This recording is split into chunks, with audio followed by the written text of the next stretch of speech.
Galiza viviu este mes de agosto unha terrible vaga de lumes que nos deixou máis de 140.000 hectáreas calcinadas, casas queimadas, moitas explotacións gandeiras, agrarias e forestais afectadas, e todo isto non é máis que unha catástrofe anunciada, porque todos e todas sabíamos que isto podía pasar.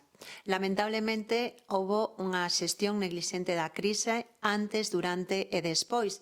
E este pasado martes puidemos comprobar como o presidente da Xunta viña ao Parlamento a botar balóns fora, a eludir as súas responsabilidades, a minimizar a crise e, o máis grave, a non propoñer ningunha medida de fondo para cambiar a situación. É o momento de que os galegos e galegas volvamos a demostrar o amor que temos polo noso país e polo noso monte.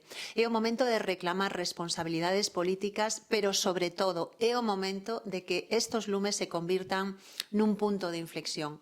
Por lo tanto, quero animarte a que participes este domingo na movilización que está convocada por a Plataforma por un Monte con Futuro.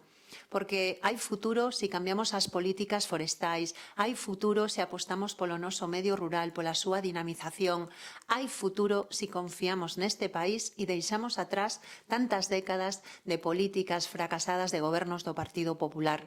Eu estarei ali e creo que é importante que sexamos moitos e moitas polo noso monte e polo noso país.